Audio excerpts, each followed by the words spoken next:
On the 22nd of Shvat, in 1988, Rebbetzin Chaya Mushka Schneerson, the Rebbe's wife of 60 years, passed away.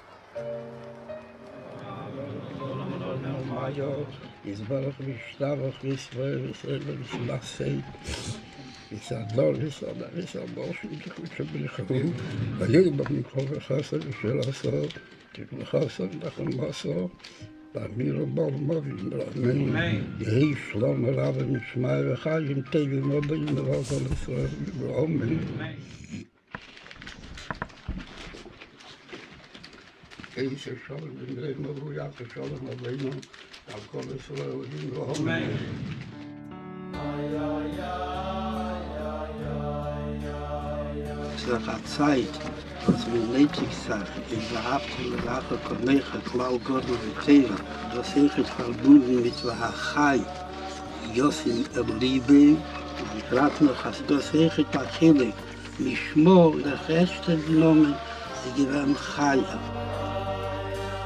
As the Rebbe mourned her passing, he spoke about the Rebbetzin. Her first name was Chaya, it means life.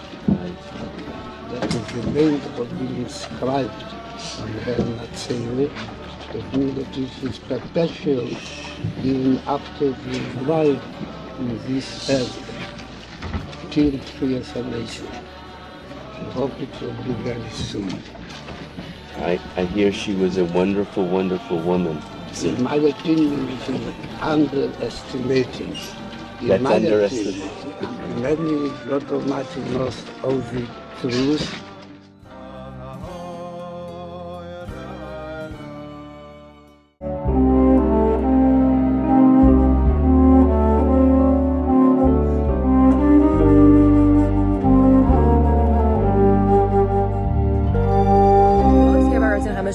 And her modesty and that sense of secrecy she had about her, which is really incredible. Something else that always stood out to me about Rebbetzin Chaya Mushka was how she literally gave up her husband for the Chassidim. He would come home very late at night, be very early in the morning, be out all day, and it wasn't something that she was dreadful about. It wasn't oh, okay, fine, here, take my husband. Her husband, and she was so excited to be giving up her husband to the Chassidim because she understood that it was for a greater good.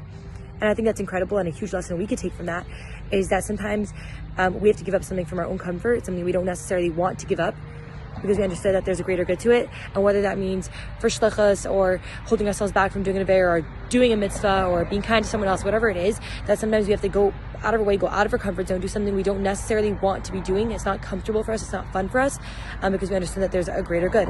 And I think that's a huge thing we can take from Rebbetzin Chaya Mushka and bringing the chaya into our lives.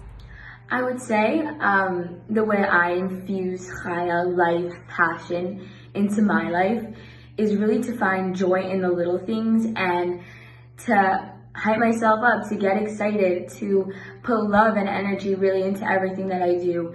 And I think that that spirit of really caring about the individual and caring about the details in life is something that I try and work on and that I try and emulate.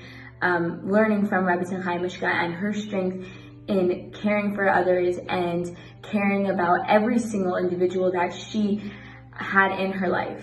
So finding joy in the little things. Hey Bishchana, good morning, good afternoon, good evening, whatever it might be when we show this video. So Cbshvat has always been a special time for me because I'm named after the Rebbetzin, thanks to my parents. And one of the main things we know about the Rebbetzin is that we actually don't know a lot about the Rebbetzin. That the Rebbetzin was a super private and personal person, if that makes sense. And many of the little things we do know about her are really rare and special. Now this is something super powerful to me because we live in the times of social media. And I know for me, it could be really hard to not seek validation and attention and approval from other people. But what I take from the Rebbetzin and the way she lived her life and the way she gave to other people, totally not looking for approval, totally not seeking thanks or, people looking up to her, just doing things for the sake of doing them. Whether she was doing a kind deed for another person, whether she was going grocery shopping. She didn't want to be known as the Rebbetzin, she wanted to be known as Mrs. Schneerson. She didn't want any special attention, any special approval. And the way I'm taking that chaya spirit into my life this year, 10% left. Okay, the way I'm taking that Chaya spirit into my life this year is by trying to do things for myself and for Hashem and for the people around me, but not for attention or approval or validation. And yeah, that's what I learned from the Rebbitzin. Something that really impressed me about the Rebbitzin was that, like, all these stories that you hear about people going to visit with her, they would say how the table was that beautiful, how the Rebbitzin looked so beautiful, like her clothing, her makeup, whatever it was. And the Rebbitzin really showed how to use physicality for spirituality. Like, she used all these gorgeous physical things, and she used them for good. And she really, she brought a lot of people closer to Yiddishkeit. People were impressed that you're able to use something so physical. Like china, who cares what color china you have? No, Rebbitzin showed them that, it's meant to be beautiful, and you're meant to really enjoy whatever you're doing. And, you might sometimes think that it's physicality, we have to go away from it. Like, why should I look beautiful? Why should I dress beautiful? It's physical. But the Rebbitzin teaches me that, we have to enjoy what we're doing, and, that's a really powerful lesson.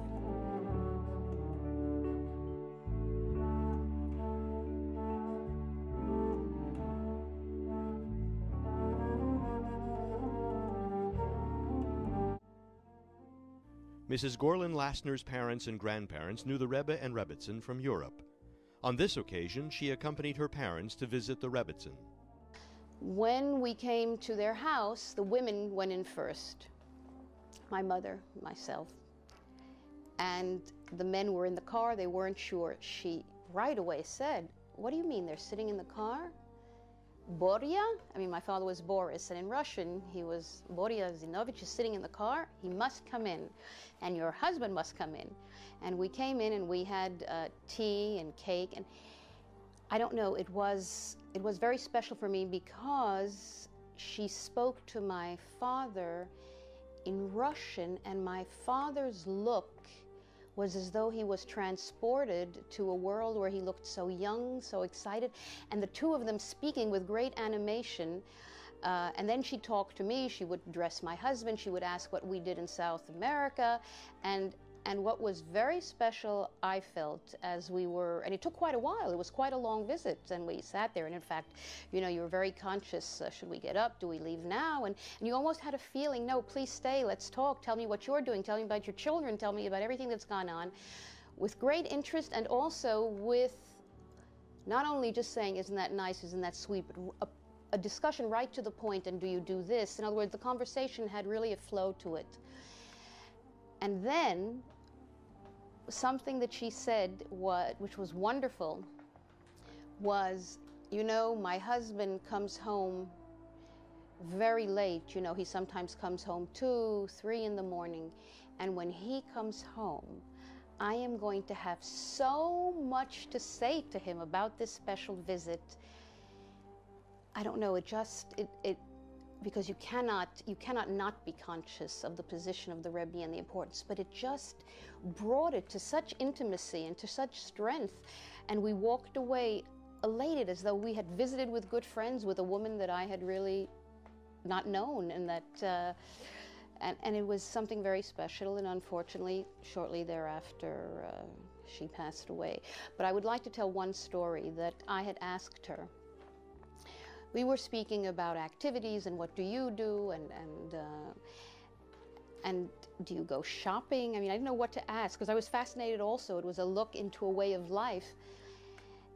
And she said, as much as I would like to, I don't very often frequent the stores or go shopping because I don't want people to make a fuss over me. And I know that when I go to places, in a way, it's embarrassing because they all feel that they have to give me special covet, and that is really something that I don't want. And it puts such a human aspect to you could almost feel for her, as much as you admired and you thought this is a wonderful world. In a way, I could admire the, and sense the difficulty that she must have had. Rebbe and Rebbitzin. When the Rebbitzin spoke about the Shluchim, she called them Junge Kinder, welche haben noch gekannt Hanoi haben, zu bleiben around ihre Mishpoches. Young children could have still enjoyed remaining around their families. And I guess what she meant is the help and the nurturing they would have received. Not only they did not remain with their families, but they went into such far places. She was very knowledgeable about everything that's going on with the Shluchim. She was very much in touch with what's going on with the Shluchim. And she knew that there are places where there is no milk, like she mentioned it many times, no meat, it has to be flown in. Bread even they have to bake themselves. And she mentioned it a number of times. And I remember one time when she finished a sentence by saying, "Und sie tun das sehr schön und sehr bekovet." They do it so nicely and so bekovedik. And I think what was very, very important to the Rebbetzin, that the Shluchim were extremely übergegeben and carrying out what the Rebbe wanted them to do. I do not remember now the exact words, but I have heard it from her a number of times.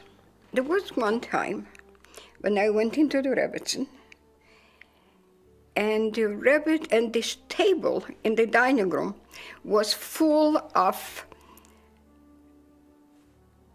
self-made, handmade items that normally would be sold at a bazaar or for any fundraising function. And the Rebbetzin tells me, "Look, Leah, what the Shluchim sent me."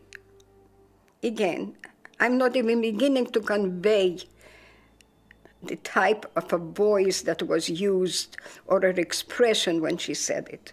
"Look what the Shluchim sent me. They are so busy, and yet they had time to think about me." And again, she might have gone and said a few words about the type of lives that the Shluchim have. And then she continued, "And why to me? Who am I?" At this point, and I must tell you, Shluchim, I'm sorry, but I became a little bit, maybe the word is exasperated. And I told the Rebbetzin, "Don't you know what you mean to the Shluchim?" And the Rebbetzin looked at me with some sort of a smile, but also a little bit not being very pleased with me at that moment, and told me in Russian, "Leah, вы слишком резкая." Translated, it most probably means, "You are too strict." Meaning, you don't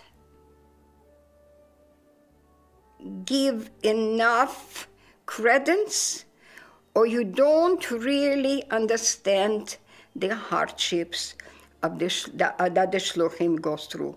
Like if you would understand, you would know that they have no time to waste on me.